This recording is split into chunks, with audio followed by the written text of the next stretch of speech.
For the hip flexion? Yeah. Oh yeah, there is. But you're gonna have to have someone do that for you, and it's gonna be extremely painful. Extremely. Yeah, because they're basically gonna go in through your back, and they're gonna basically dig and possibly cause some bruising. I wouldn't recommend it unless you're really, have some back issues, to where you can be so tight to where you're actually messing with the discs itself and causing like a herniation. So at that point, then I'd recommend going in and seeing like the chiropractor come in and actually manipulate the muscle at that point. But stretching it through the hip flexor stretch should be sufficient enough if you do it regularly. And by that, I mean like 4 to 5 days a week. So that's so that's not something you can do with a foam roller then? No. Okay.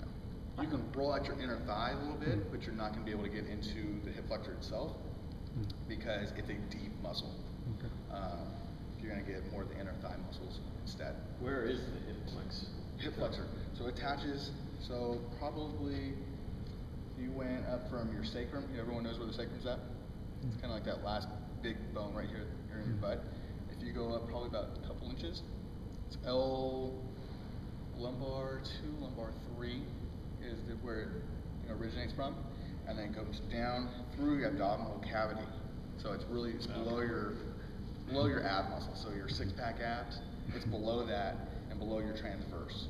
So you have rectus abdominis here. Below that you have internal and external obliques, and it goes through there, through your rowing, and inserts in the middle of your thigh.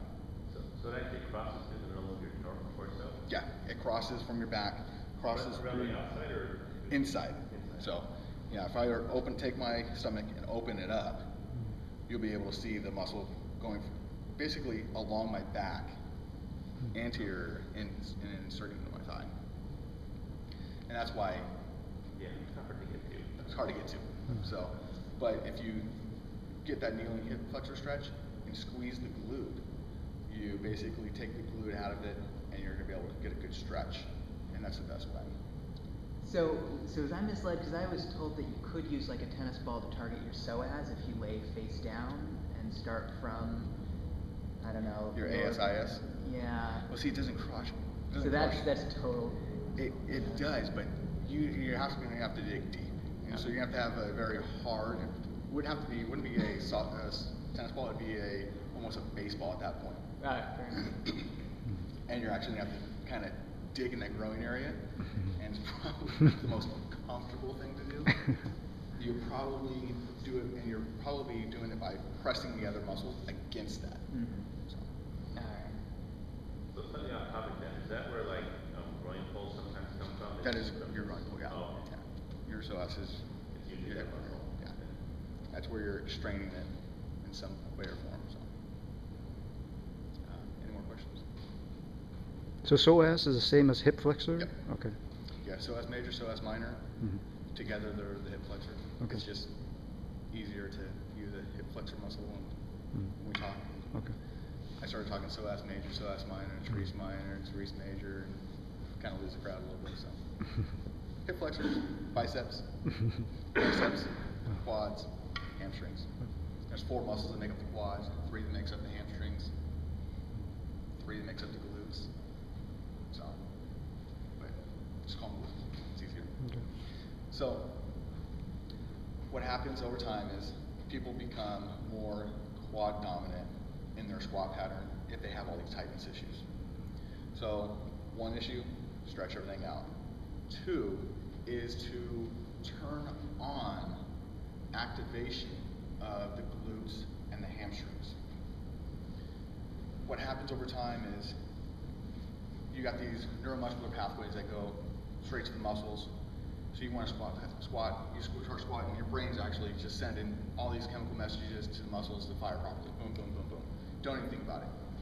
What happens, you have these great squat patterns when you're a kid, and then as we age and we sit, we don't move as much, things tighten up, and those freeways, those pathways, you start to get potholes in them. And the more potholes they get, the less the brain wants to use those pathways. But all the pathways that we're using for the quads tend to be free and clear. You got a nice highway versus dirt road, you're gonna take the freeway. So what we have to do is now we have to do techniques to start covering those potholes up to make it a freeway again. And once we do this, your brain will automatically, you know, the muscles will, oh yeah, that's what I'm supposed to be doing. And your quads will start to feel a little less strain on them. So one of the best ways to activate the glutes is through a glute bridge. And I'm probably sure everyone here has seen those done before. They're done a lot in physical therapy and for beginning people to new exercise. So a glute bridge is you're gonna lay on your back. You're gonna bring your heels close to your butt, and we're gonna put about 6 inches between your legs. From here, you're gonna squeeze your butt as hard as you can, and then lift your hips up as high as you can. What we're doing here is we're actually stretching through the hip flexors and neuromuscularly sending chemical messages to the glutes to fire in this movement. If you take this movement and you're standing up, it's almost a squat pattern. So I'm in a squat position, and I'm just shifting my hips up and back down. So from the ground up, we're working to get the glutes and the hamstrings more and more activated. That's step one. You're going to want to do 4 to 5 sets of 15 to 20. And each one has to be tighten the glutes as hard as you can, and then lift the hips. And really focus on lifting the hips as high as you can as well. One thing that will happen is if you got some tightness issues, your knees will start to move, and typically they'll move out. So one of the key things to do is, one is monitor the knees. If you feel your knees are moving out too much, you can take a medicine ball or really anything you want. Try and create a 6-inch gap between your legs and hold it.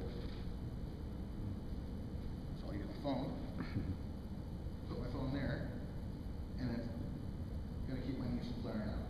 I know I'm doing it wrong as soon as I come across.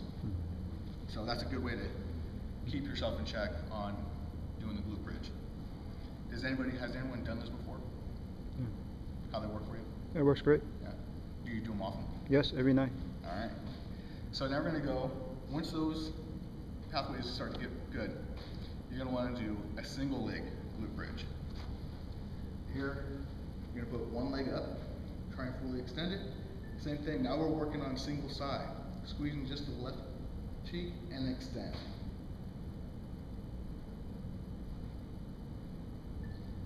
Each time you come down, you want to squeeze again, take it back up. You notice that my heel is down and I'm not pushing through my toes. What happens if you push through your toes, your calves are going to take the brunt of it, and if you have tight calves, they're going to cramp up really fast. So that's step 2. So first off, legs together, then you're going to go single leg.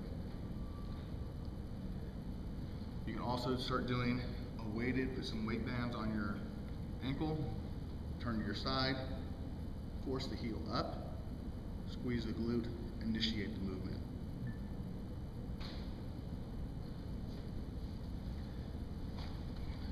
Any questions on that so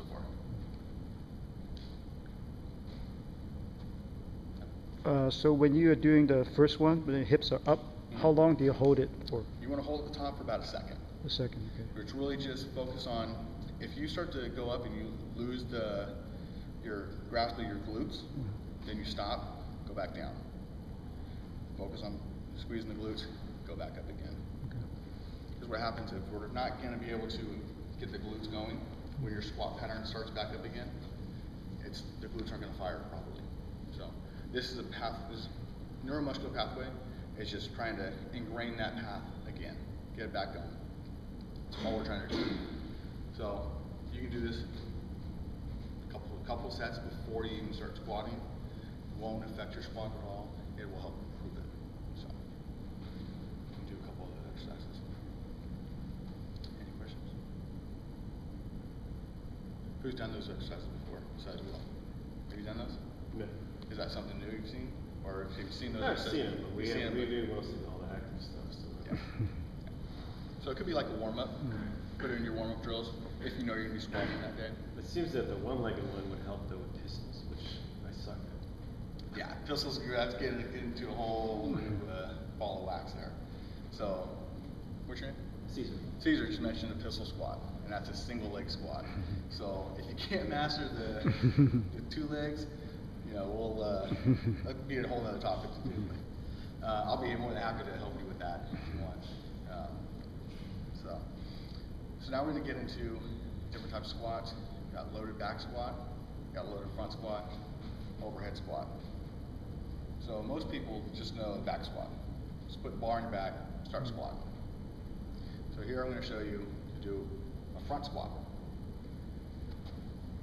Front squat, if you do it with a bar, you can go cross rack, lift the bar up this way, or you can do a rack position where you're holding it this way.